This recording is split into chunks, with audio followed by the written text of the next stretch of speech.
Bueno, sean bienvenidos nuevamente. Para los que nos visitan, en este tiempo tenemos lo que llamamos la escuela dominical, y usualmente en esta iglesia dividimos estos tiempos por trimestres, y este trimestre estamos viendo una clase que se llama El Dios que confesamos. Y lo que estamos tratando es la doctrina de Dios, lo que se conoce como la teología propia. Es decir, lo que queremos es aprender acerca del Dios de la Biblia, qué es lo que Él nos ha dicho a nosotros acerca de Él en la Biblia. Y hemos enfatizado la importancia de este tema para nuestras vidas como cristianos, para todos los hombres. Porque sin ese conocimiento personal de Dios no puede haber vida eterna, para nadie. La única manera de tener vida eterna es conociendo al Dios de la Biblia. No conociendo acerca de Él, como dijimos, sino conociéndolo a Él. Un conocimiento personal que viene, como ya hemos visto en estas semanas, por la fe en el Señor Jesucristo.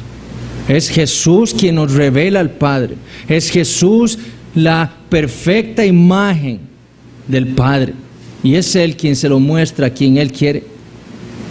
Pero es únicamente por medio de la fe que un hombre como nosotros, un pecador como nosotros, puede llegar a conocer al Dios invisible, al Dios poderoso, al Dios creador de los cielos y la tierra. Únicamente por medio de la fe. Y es sumamente importante. Nosotros somos una iglesia confesional, es decir, nosotros confesamos algo. Todos los hombres tienen una confesión. Yo le puedo preguntar a alguien en la calle, ¿qué cree usted de la Biblia? Y lo que él me diga es su confesión de lo que él cree de la Biblia. Bueno, nosotros como iglesia tenemos una confesión de fe. Es decir, todos nosotros, los miembros de la iglesia, estamos unidos en lo que creemos con respecto a Dios. Y esa confesión de fe es una confesión histórica desde hace muchísimos años, cientos de años, que hombres piadosos redactaron y editaron lo que nosotros, ellos fueron a la Biblia y redactaron lo que la Biblia decía acerca de la Biblia, y en especial el capítulo 2 acerca de Dios. Y nuestra confesión de fe dice así, inicia el capítulo 2, el párrafo 1 dice: el Señor nuestro Dios. Esa palabra Señor es uno de los nombres con los cuales Dios se ha dado a revelar a nosotros los hombres. Y es por eso que desde la semana pasada hemos estado estudiando los nombres de Dios. Ahora, la semana pasada solo nos dio chance de estudiar ese primer nombre, Señor, que en el Antiguo Testamento es ese término Adonai. Significa Señor, amo, gobernador. Y eso es lo que es Dios. Él es el amo y dueño de todas las cosas. Así como en la antigüedad un amo compraba un esclavo y ese esclavo era suyo, era de su propiedad, y ese esclavo tenía que hacer todo lo que su amo decía. Eso es lo que nosotros somos de Dios. Somos sus esclavos. Él es nuestro Señor. Y la semana pasada vimos esa doctrina en el Antiguo Testamento, ese nombre en el Antiguo Testamento. Pero la realidad es que en el Nuevo Testamento nosotros vemos ese mismo nombre de Dios. Ahora, no con el término Adonai, porque es un nombre en hebreo, y el Nuevo Testamento está escrito en griego. Pero por lo menos la traducción griega de ese nombre Adonai, pero aplicado al Señor Jesucristo.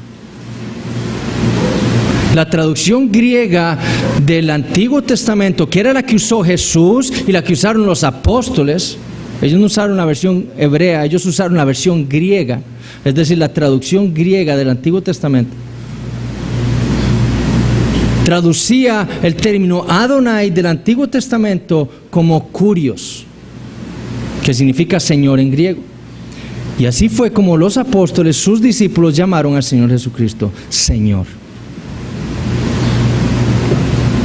Es por eso que el Nuevo Testamento aplica ese término Adonai del Antiguo Testamento al Señor Jesucristo y le dicen Señor. ¿Por qué? ¿Por qué los apóstoles llamaron hacia el Señor? Bueno, porque el Señor Jesús les enseñó eso de Él. El Señor Jesucristo se reveló a sus discípulos como el Señor. Vayamos a Juan 13:13.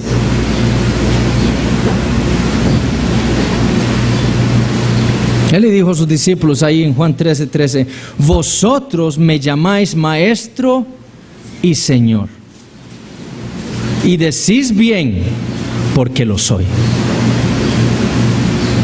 Ustedes me llaman a mí maestro y Señor, y ustedes dicen bien, porque eso es lo que yo soy. Soy su maestro y su Señor. Entonces el mismo Señor Jesucristo aplicó ese nombre para sí mismo, y fue por eso que los discípulos le llamaron a Él su Señor. Por ejemplo, véanlo en la mayoría de las epístolas, de las cartas del Nuevo Testamento, ¿cómo inician? ¿Cómo es las salutaciones de los apóstoles hacia las otras iglesias a las cuales les estaban escribiendo sus cartas? Por ejemplo, Filipenses 1:1, Pablo y Timoteo, siervos de Jesucristo. Esa palabra siervos literalmente significa esclavos. Pablo y Timoteo, esclavos de Jesucristo, porque ellos sabían que Jesús era su Señor, su amo. Él los había comprado con su sangre, y por lo tanto eran ahora suyos, de su posesión. Y Él era su amo y ellos sus esclavos. Tito 1:1, Pablo le escribe a Tito: Pablo, siervo de Dios y apóstol de Jesucristo. Santiago 1:1, Santiago, siervo de Dios y también ¿qué? Y del Señor Jesucristo. Y Santiago era hermano del Señor, o uno de los hermanos del Señor. Pero él no se pone Santiago hermano del Señor Jesucristo. Le hubiera dado más caché, ¿no? No, él dice: no, yo no soy digno de eso, yo soy su esclavo. Según Pedro, en la segunda epístola de Pedro, capítulo 1, versículo 1, dice: Simón Pedro, siervo y apóstol de Jesucristo. Esclavo y apóstol de Jesucristo. Judas, el otro hermano de Jesús, él tampoco aprovecha la carta para decir que él era el hermano de Jesús y restregarle eso en la cara a esta otra iglesia. No, él dice: Judas, siervo de Jesucristo. Judas, esclavo de Jesucristo. Ese es el entendimiento de todos aquellos que conocieron al Señor Jesucristo realmente. Los fariseos no le conocieron y no le llamaron Señor. Pero sus discípulos que le conocieron le llamaron Señor. ¿Por qué? Porque se vieron a sí mismos como sus esclavos. Ellos entendieron que Jesús fue quien creó los cielos y la tierra. Eso es lo que dice Colosenses 1, ¿no? En Él fueron creadas todas las cosas. Son suyas. Jesús es el Señor de todo el universo. Todo le pertenece a Él, inclusive nosotros. Es por eso que el Señor le decía eso en las parábolas a sus discípulos y a los que lo escuchaban. ¿Qué implica que Él sea el Señor? Que Él es mi amo. Y como mi amo, entonces yo debo obedecer todo lo que Él me diga. Eso es lo que implica. Eso lo vimos la semana pasada. Pero el Señor Jesucristo le dijo eso a sus discípulos: ¿por qué me llamáis Señor, Señor, y no hacéis lo que yo digo? Esa es la implicación. Si ustedes me llaman a mi Señor, si yo soy su Señor, entonces ustedes tienen que obedecer todo lo que yo digo. Para Jesús era contradictorio llamarle a Él Señor y desobedecer. Es una contradicción. Y muchos viven así, diciéndose cristianos, llamando a Jesús como su Señor, y le desobedecen a cada rato, sin remordimiento. La pregunta es: ¿conocerán realmente quién es el Señor Jesucristo? ¿Lo conocerán realmente a Él?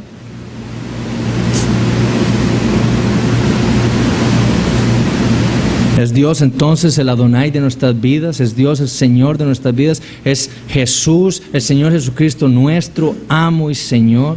Bueno, eso se demuestra y lo podemos ver, los frutos de esa confesión. Si yo confieso a Jesucristo como mi Señor, el fruto visible es mi obediencia a Él. Ese es. Y eso demostrará si realmente estamos entendiendo lo que decimos. Ahora, el otro nombre con el que Dios se revela en la Escritura, y de hecho es el primer nombre con el que Dios se revela en la Biblia, en Génesis 1:1, es el nombre Elohim. Ahí en Génesis 1:1 dice el Señor: en el principio creó Dios los cielos y la tierra. En el principio creó Elohim los cielos y la tierra. Ese nombre Elohim es el plural del nombre El o Elá, un nombre que era comúnmente usado para Dios en el Antiguo Testamento. Esa forma singular, El, significa primero. Y lo que quiere dar a entender ese nombre, El, es que Dios es el Dios todopoderoso, que Él es único, grandioso, glorioso, que Él es el creador de todas las cosas. Eso es lo que ese nombre da a entender. Y es usado, como les dije, frecuentemente en la Biblia para Dios. Elohim es el plural de El o de Elá. Y se usa, como les había dicho la semana pasada, no para hablar de la Trinidad en sí. Eso es lo que muchos piensan. Elohim, es plural, entonces tiene que estar hablando de la Trinidad. No, ciertamente nosotros confesamos la Trinidad, y eso es lo que vemos en los párrafos 2 y 3 de nuestra confesión. Dios es un Dios trino, es un solo Dios en 3 personas. Pero cuando la Biblia usa ese término Elohim, no se está refiriendo a la Trinidad, sino que lo está usando para intensificar, es decir, para indicar la majestad de Dios. Y eso fue lo que Dios quiso que supiéramos primero sobre cualquier cosa nosotros de Él. Que Él es Dios, que Él es el Todopoderoso, el Creador, el más majestuoso que existe. Y esa doctrina de Dios como el Creador de todas las cosas es el fundamento de nuestra fe. Y nos provee a nosotros la confianza en el poder de Dios, en su bondad, en su cuidado para nosotros. Eso fue, por ejemplo, lo que aprendió Job. Después de estar discutiendo con sus amigos, en el capítulo 38 de Job, él le dice Dios a Job: ¿dónde estabas tú cuando yo fundaba la tierra? Házmelo saber si tienes inteligencia. ¿Quién ordenó sus medidas, si lo sabes? ¿O quién extendió sobre ellas cordel? ¿Y qué es lo que entiende Job? Después de que entiende que él no es nada. Dios es Elohim, Él es el Creador, Él es el majestuoso, el todopoderoso. En el capítulo 42, noten lo que dice Job: yo conozco que todo lo puedes y que no hay pensamiento que se esconda de ti. Oye, te ruego y hablaré, te preguntaré y tú me enseñarás. De oídas te había oído, mas ahora mis ojos te ven. Por tanto me aborrezco y me arrepiento en polvo y ceniza. Cuando un hombre llega a entender que Dios es Elohim, que Él es el creador de todas las cosas, tiene que llegar así, humillado delante de Dios. Y eso es lo primero que Dios quiso dar a conocer con ese nombre Elohim. Y lo primero prácticamente que nos quiso dar a entender en la Biblia, que Él es el creador. Él nos creó a todos nosotros y por lo tanto nosotros le pertenecemos a Él. Por medio del profeta Isaías, Dios le dijo a Israel: así dice Jehová Dios, Jehová Él, en hebreo, creador de los cielos y el que los despliega, el que extiende la tierra y sus productos, el que da aliento al pueblo que mora sobre ella y espíritu a los que por ella andan. Ese es el nombre Él, implicando que Dios es el creador. Por medio del profeta Malaquías, en Malaquías 2:10, dice: ¿no tenemos todos un mismo Padre? ¿No nos ha creado un mismo Él, un mismo Dios? Entonces, lo que Dios nos quiere dar a entender es que no solo Él es el creador de todas las cosas, sino que ese creador es un Dios personal. Un Dios que nos ha creado a cada uno de nosotros individualmente con diferentes características para tener una relación con Él, con ese propósito. El otro nombre con el que Dios se dio a revelar en la Escritura es el nombre El Elyon. El Elyon. Y se deriva de la combinación de ese nombre, El, con otro término, Elión. Y significa Dios Altísimo. Es usado unas 238 veces en el Antiguo Testamento.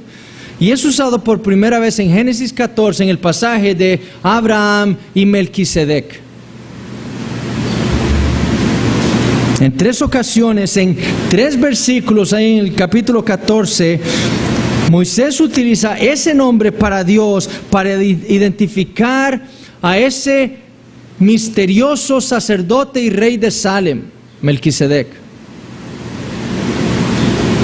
Y Moisés escribe diciendo: entonces Melquisedec, rey de Salem y sacerdote de El Elión, del Dios Altísimo, sacó pan y vino y le bendijo, diciendo: bendito sea Abraham de El Elión, del Dios Altísimo, creador de los cielos y de la tierra, y bendito sea El Elión, el Dios Altísimo, que entregó tus enemigos en tu mano, y le dio a Abraham los diezmos de todo. Ese nombre, El Elión, es frecuentemente usado en el libro de Daniel. Recuerden que Daniel habla de un hombre que se quiso poner por sobre todas las cosas, Nabucodonosor. Y es ahí en Daniel en donde Dios dice: no es un hombre, no, soy yo, el Dios Altísimo. Soy yo quien gobierna, soy yo el soberano, soy yo quien hago en los cielos y en la tierra según mi voluntad, y en los habitantes de la tierra, y no hay quien detenga mi mano y me diga: ¿qué haces? Ese es el Dios, ese es El Elión, el Dios soberano, el Dios Altísimo. Y es un nombre que le debe proveer al cristiano de un gran consuelo. El mundo no se rige por la suerte, ni está a la deriva, no, es gobernado por el Dios Altísimo, por el gobernador del universo. El otro nombre por el cual Dios se da a conocer a nosotros, su pueblo, es el nombre El Shaddai. El Shaddai. Ese nombre ocurre por primera vez en Génesis capítulo 17. ¿Recuerdan cuando Dios va a Abraham a confirmarle el pacto que había hecho con él en Génesis 15? Cuando Abraham tiene más o menos 99, más o menos no, tiene 99 años, porque es lo que dice la Biblia. Entonces no tenía más o menos, tenía 99 años. Y Dios se revela al patriarca ahí en Génesis 17 y le dice: yo soy El Shaddai, yo soy el Dios Todopoderoso, anda delante de mí y sé perfecto. Eso es lo que dice Dios a Abraham: yo soy El Shaddai, el Dios Todopoderoso. Y con ese nombre Dios desea revelarse a su pueblo como ese Dios omnipotente, ese Dios que todo lo puede, que no hay nada imposible para Él, que es capaz de darle hijos a una pareja de un vientre que está muerto, como el de Sara. Ese es El Shaddai. Y por eso ahí en Génesis 17 le dice que le va a dar un hijo a sus 99 años, a Abraham y a Sara. Capaz de proveer en abundancia para cualquier necesidad espiritual nuestra, como su pueblo. Ese es Dios, el Todopoderoso, El Shaddai. Ahora, como lo es con el nombre Adonai, ese nombre El Shaddai tiene su cumplimiento ¿en quién? En el Señor Jesucristo. Él es el Dios Todopoderoso, Él es El Shaddai. Como le dijo a la mujer en el pozo en Juan capítulo 4. Y como le dijo a la gente, Él alimentó a cuántas personas, de un manojo de peces y de pan. Él podía saciar el hambre de miles y miles de personas. Él era el único capaz de saciar la sed de aquella mujer en el pozo. que bebe de mí no tendrá más sed.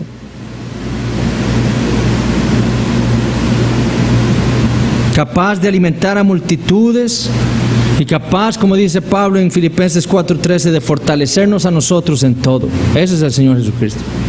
Él es el Todopoderoso. Él lo puede hacer todo.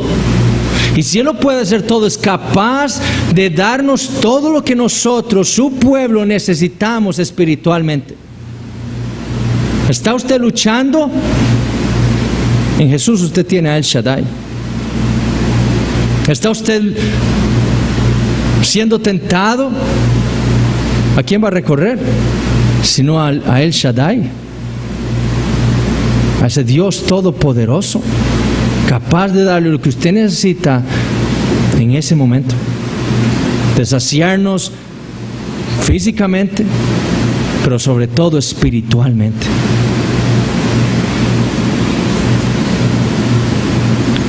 Ahora, si Dios tiene un nombre propio, es este: Yahweh.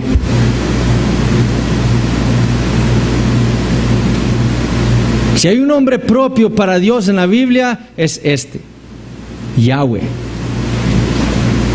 En el Salmo 68:4, el salmista dice lo siguiente, escuchen: cantad a Dios, cantad salmos a su nombre, exaltad al que cabalga sobre los cielos. Yahweh es su nombre, alegraos delante de Él. Ese es el nombre de Dios. Ese nombre ocurre más o menos 6,823 veces en el Antiguo Testamento. 6,000 veces. Los demás que hemos visto 200, 300 veces. Este nombre es usado en el Antiguo Testamento 6,823 veces. Los judíos lo escribían solamente con 4 letras, sin vocales, lo que llamamos el tetragramatón. Y fue considerado entre los hebreos un nombre tan santo que ellos no lo mencionaban. Cuando aparecía en la escritura lo cambiaban por Adonai o por cualquier otro título de Dios, para no mencionarlo, para no pronunciarlo, porque ellos creían que si lo pronunciaban mal estaban blasfemando y tomando el nombre de Dios en vano, y sabían que es lo que traía tomar el nombre de Dios en vano. Lo consideraban tan santo que no lo pronunciaban. Es usado por primera vez en Génesis 2, versículo 4, juntamente ahí con el nombre Elohim. Es usado luego en Génesis 28:13. Y luego es usado en Éxodo 3:14. Y quiero que vayamos a Éxodo 3:14.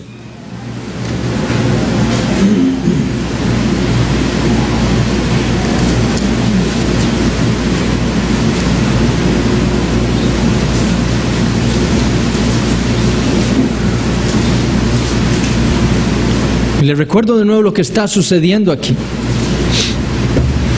Dios ha llamado a Abraham poco menos de 500 años antes. Ha hecho un pacto con él y le ha prometido una gran descendencia. En Génesis 15 le dice que esa descendencia va a estar 400 años esclavos en una nación, y que después Dios los sacaría a ellos y los sacaría con un propósito: hacer juicio de todas esas naciones a las cuales los llevaría, y los destruiría a todos, y usaría a Israel para destruir a todos sus enemigos. Pero Dios le dice eso 500 años antes a Abraham. Aquí en Éxodo lo que tenemos es el final de esa profecía. Israel está en Egipto, ya están terminando los 400 y resto de años que han estado ahí como esclavos. Y el pueblo está siendo violentamente abusado por los egipcios. ¿Qué hace el pueblo? Clama a Dios: sálvanos, rescátanos de aquí. Y al final de Éxodo 2 se nos dice que Dios escuchó el clamor de su pueblo. ¿Y qué hace? Entonces Dios va ahora sí al rescate de ellos. ¿Y qué hace? Busca a Moisés. Moisés iba a ser el líder que Dios había escogido para sacar a su pueblo de Egipto. Moisés anda por ahí, ve una zarza que está ardiendo, y en medio de esa zarza ardiendo está Dios.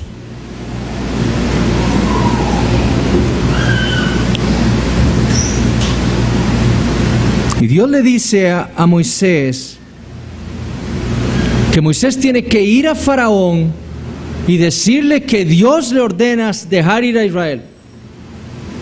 Y Moisés obviamente le dice, pero ¿quién soy yo para ir a Faraón? Y Dios le dice, ve porque yo estaré contigo, en el versículo 12. Y entonces Moisés le dice a Dios, entonces ¿qué hago? Voy a Israel y le digo, hey, el Dios de nuestros padres me ha enviado para rescatarlos a ustedes. Y si me preguntan cuál es su nombre, ¿qué les voy a decir? ¿Cómo sabrán ellos que realmente tú me estás enviando? Y es ahí donde Dios revela su nombre a Moisés, el nombre que él le debía dar a su pueblo Israel. Y en versículo 14 de Éxodo 3 dice así, respondió Dios a Moisés,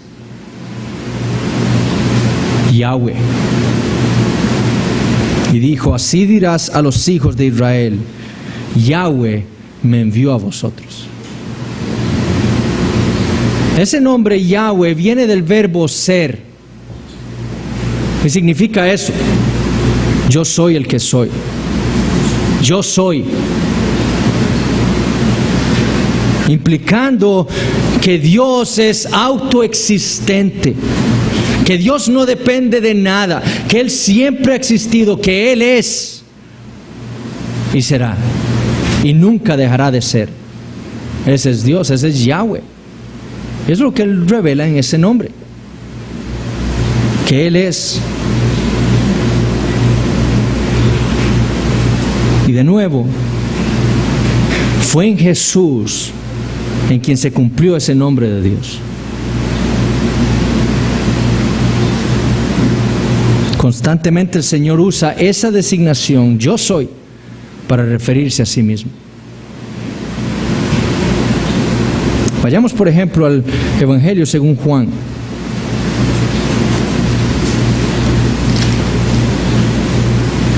Evangelio según Juan.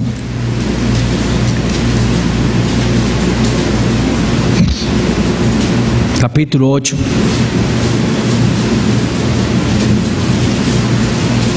Ahí tienen varios ejemplos del Evangelio según Juan, pero solo quiero que veamos este.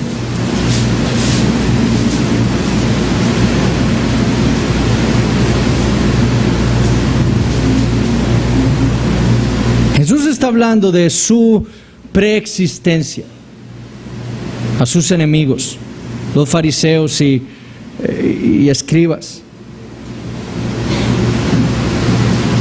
En el versículo 54 de Juan 8 dice Jesús, si yo me glorifico a mí mismo, mi gloria nada es. Mi Padre es el que me glorifica, el que vosotros decís es vuestro Dios, pero vosotros no le conocéis. ¿Ven la importancia?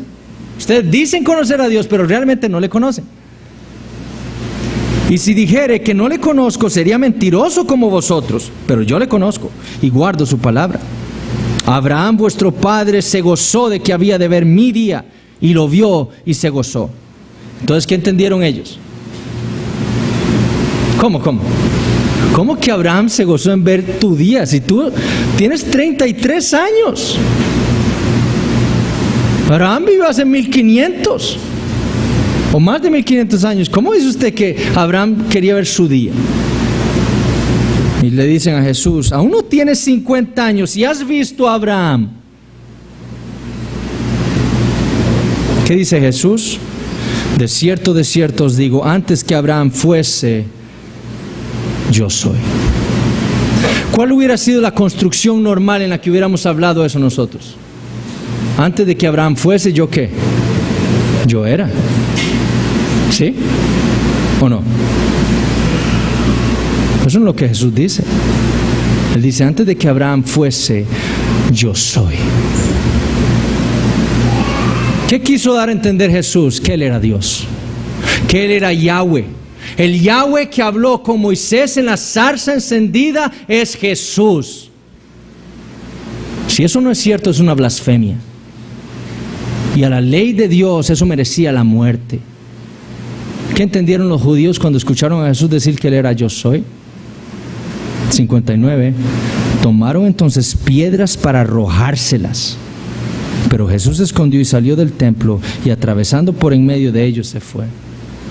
Ellos entendieron muy claramente lo que Jesús les quiso decir, que Él era Yahweh.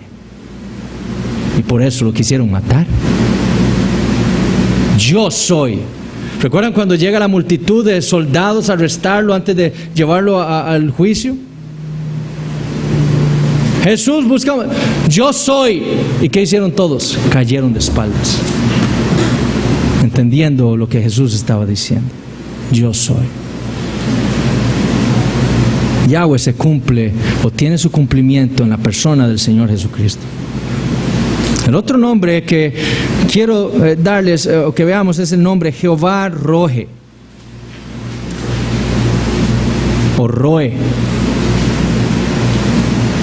Ese nombre ocurre unas 60 veces en el Antiguo Testamento y significa restaurar, sanar o curar. Y fue usado por Dios en ese relato en donde Dios le revela a Israel que Él era la única fuente de sanación física y espiritual para su pueblo. En Éxodo 26, luego de que el pueblo está ahí en el desierto, tienen sed, llegan a una fuente de agua, es amarga, y Dios se revela a sí mismo como Jehová Rohe, como aquel que es capaz de restaurar esas aguas amargas y hacerlas dulces para beber. En Éxodo 15.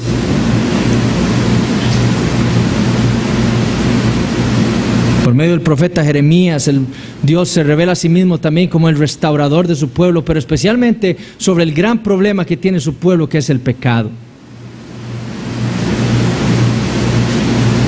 Dios le dijo por medio de Jeremías a su pueblo: no hay quien defienda tu causa. Para una llaga hay cura, pero no hay mejoría para ti. Ustedes son tan malos, no hay cura para ustedes. Pero Él le dice por medio del profeta Jeremías: yo te devolveré la salud y te sanaré de tus heridas, declara el Señor. Ese es Jehová Rohe, el que restaura a un pecador a la vida, el único que puede hacer eso. Y Jesús nuevamente es el cumplimiento de ese Jehová. Al final del Evangelio de Marcos, nosotros en un estudio bíblico que tenemos en la Julita estamos estudiando el Evangelio según Marcos. Y al final del Evangelio de Marcos vemos al Señor Jesucristo haciendo múltiples milagros, sanando múltiples enfermos, echa fuera demonios, sana a un leproso, cura a la suegra de Pedro de una fiebre.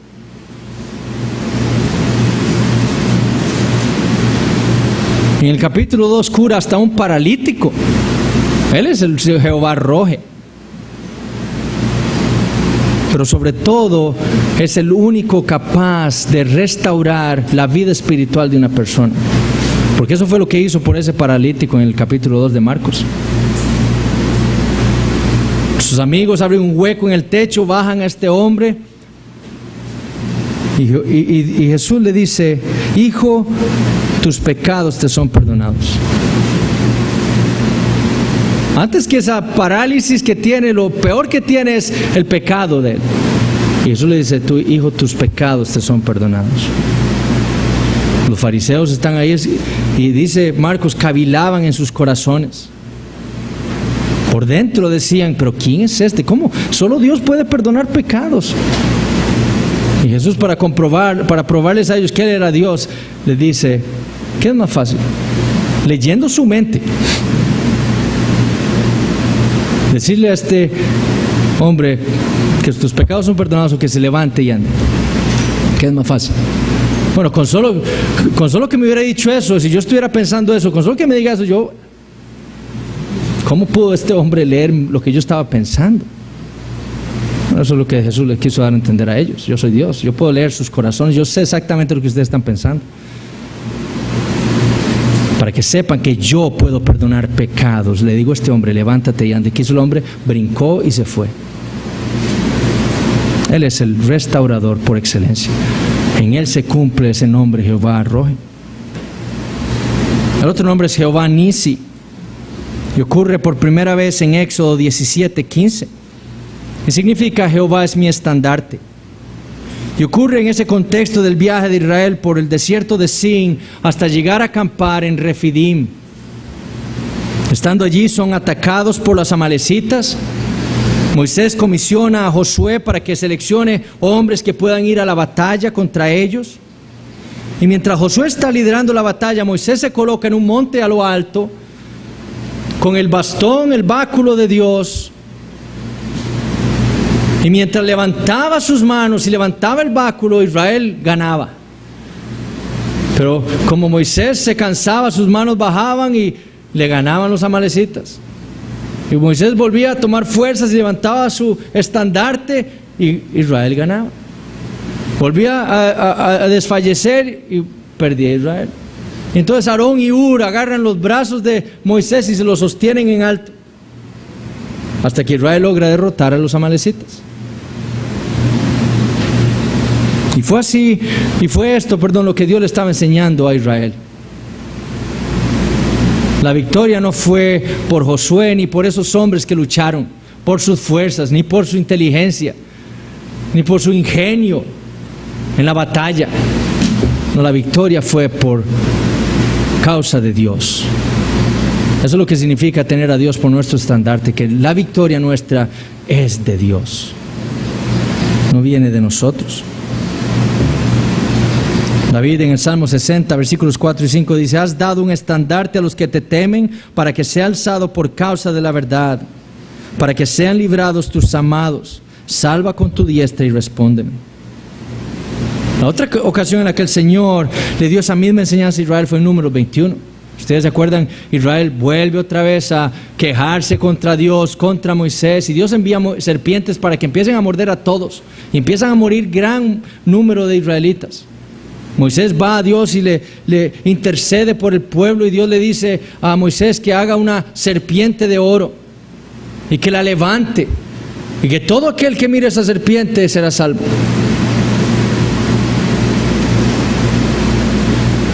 Todo aquel que vea aquel estandarte de Dios sería salvo. Bueno, nuevamente en Jesús vemos el cumplimiento de ese nombre, Jehová Nisi. Él es el estandarte de Dios.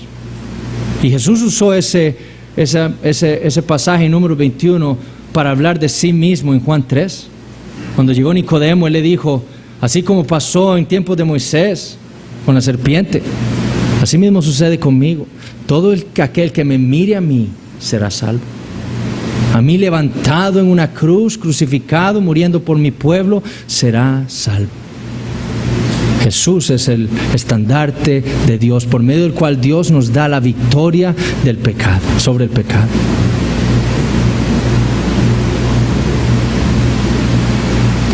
Y por último quiero que veamos este otro, Jehová Mekadesh. Lo encontramos en Levítico 20, versículo 8, y significa Jehová el que santifica. Y es interesante que esté en el libro de Levítico, ¿verdad? ¿Qué necesita el pueblo para ser cada vez más santo? La ley de Dios, su palabra. Bueno, en Levítico fue dado por Dios a Israel para que Israel supiera lo que tenían que hacer, para que fueran más santos como Él es santo. Y por medio de ese nombre Dios le estaba enseñando a su pueblo que Él separa a los suyos no solo del pecado, sino también para su servicio. Él los santifica. Él es quien los santifica.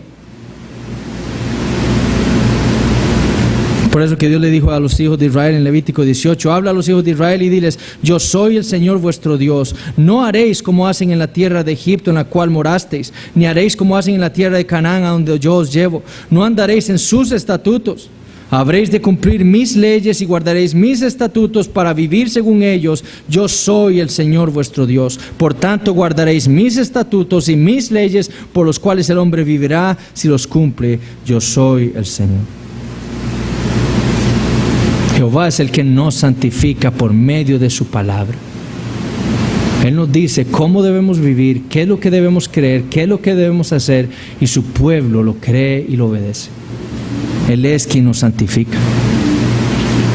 En Filipenses capítulo 2, Dios le dice, por medio de Pablo nos dice que debemos cuidar nuestra salvación con temor y temblor. Pero ¿quién es el que hace todo eso? Dios en nosotros. Él es el que produce tanto el hacer como el querer por su buena voluntad. Es Él quien nos santifica. Bueno, hermanos, tenía otros nombres, pero no da tiempo. Si quieren después se los doy, pero lo importante es esto. Como vimos la semana pasada, en los nombres de Dios, cada vez que encontremos un nombre de Dios en la Biblia, es Dios dándonos a conocer algo acerca de Él a nosotros. Algo. Alguna de sus majestades, de sus glorias, de sus grandezas. Dios nos la está revelando a nosotros por medio de esos nombres y debemos apreciarlos, porque nos enseñan algo acerca de nuestro gran Dios.